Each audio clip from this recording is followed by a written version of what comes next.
Assalamualaikum warahmatullahi wabarakatuh. Pada pagi hari ini kita akan membahas tentang penyajian data dalam distribusi frekuensi dan dalam diagram. Di sini ada pengertiannya. Distribusi berasal dari bahasa Inggris yang berarti penyaluran, sedangkan frekuensi yang berarti kekerapan. Distribusi frekuensi adalah susunan data menurut kelas interval tertentu atau menurut kategori tertentu dalam sebuah daftar. Nah, di sini kita akan membahas tentang statistika. Sedangkan statistika adalah ilmu yang mempelajari tentang bagaimana merencanakan, menganalisis, menginterpretasi, mengumpulkan, dan merepresentasikan data, sehingga bisa dikatakan bahwa statistika adalah ilmu yang berkaitan dengan data. Nah, ini adalah bagian sebuah daftar distribusi frekuensi. Bagian-bagian tersebut akan dijelaskan. Nah, ini penjelasannya tentang distribusi frekuensi.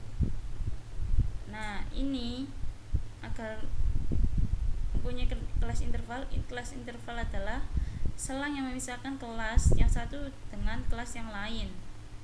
Sedangkan panjang interval adalah jarak antara tepi atas kelas dengan tepi bawah kelas.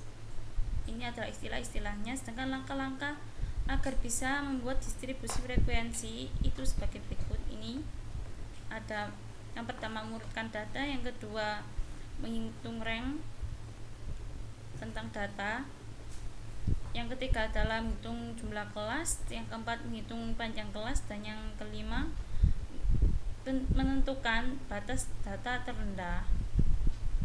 Nah, selanjutnya menentukan tabel sementara. Nah, ini ada contohnya. Ini adalah tabel sementaranya. Ini untuk anak yang memakai manual, memakai cara ini lebih baik. Nanti kita akan menjelaskan tentang yang menggunakan Excel. Nah, di sini data distribusi frekuensi ada yang data tunggal, ini 6, 7, 8, 9, 10. Frekuensi adalah jumlahnya.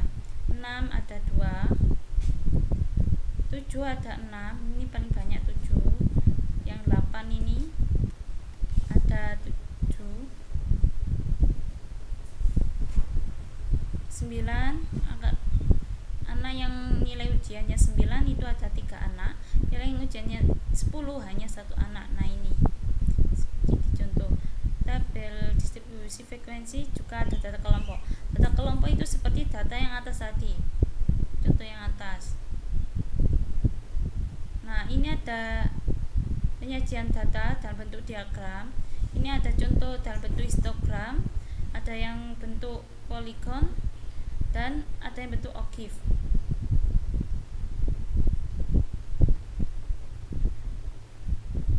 Selanjutnya kita membahas tentang ukuran pemusatan data juga.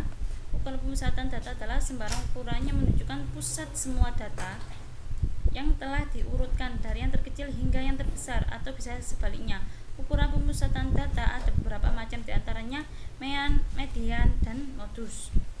Ini rumus mean atau rata-rata, nilai yang diperoleh dari jumlah sekelompok data dibagi dengan banyaknya data. Ini rata-rata, dan juga ada contohnya ini. Selanjutnya median. Median adalah nilai data yang terletak di tengah setelah data diurutkan. Dengan demikian, median membagi data menjadi dua bagian yang sama besar. Median disimbolkan dengan ME. Ini ada contohnya juga, nanti kalian baca ya. Selanjutnya modus. Modus adalah data yang paling sering muncul atau memiliki frekuensi tertinggi. Modus dilambangkan dengan MO. Selanjutnya kita akan lanjut ke contoh yang Excel.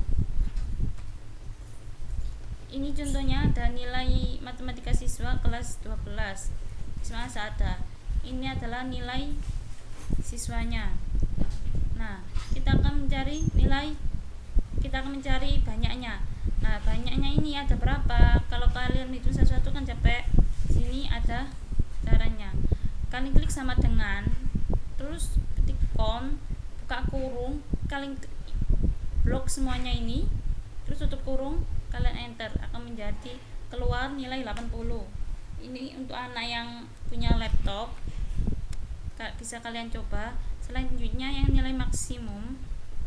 Nah, ini sama saja, sama dengan kita klik maksimum, buka kurung, nanti kita blok semuanya ini, terus tutup kurung, enter. Minimum juga sama kayak maksimum. Selanjutnya rank, kita akan mencari jarak. Bagaimana caranya? Klik sama dengan klik 100 dikurangi 40 sama dengan 60. Nah, ini kita akan mencari bentangnya. Kita klik sama dengan, ini rumusnya 1 plus 3,3 kali logaritma buka kurung L3.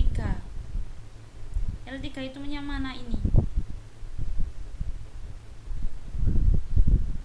80 kali jumlah orangnya N, atau N nya tadi kalian baca caranya. Ini untuk mengukur jumlah kelasnya,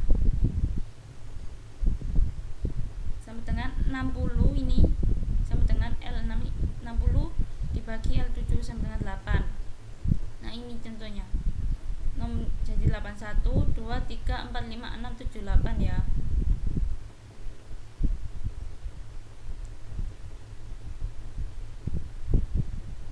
Nah, ini seperti contoh yang tadi. Karena ini jaraknya ada 7, ini kita bulatkan 7,28, kita bulatkan jadi 7, jadi 40 sampai 47, kita tambah 1, 4 jadi 48 sampai 55. Nah, ini dan jumlahnya 80 siswa. Selanjutnya kita agar bisa membuat OGIF-nya nanti, kita buat kelas bawah, kelas atas, kelas bawah, batas bawah, batas atas, titik tengah, dan frekuensi. Untuk kelas atas ini salah ya, plus 7, 40 plus 7 sama dengan 47, 87 sama dengan 55, dan seterusnya. Ini kita ambil dari ini tadi. Selanjutnya batas bawah. Batas bawah itu dapat dari mana? Ini tadi 40 kita kurangi 0,5 dan seterusnya. Batas atas dari mana? Ini tadi kelas atas 47 ditambah 0,5. Nah, ini titik tengah dari kedua sisi ini. Batas bawah plus kelas atas dibagi 2 dengan 43,5 dan seterusnya. Sedangkan ini frekuensinya ini sama dengan yang ini tadi.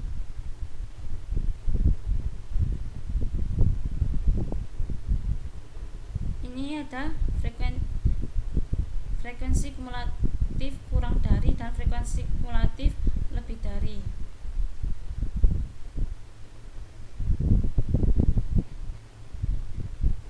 Untuk membuat OGIF-nya nanti, ini didapat dari mana? Ini jumlah watt 3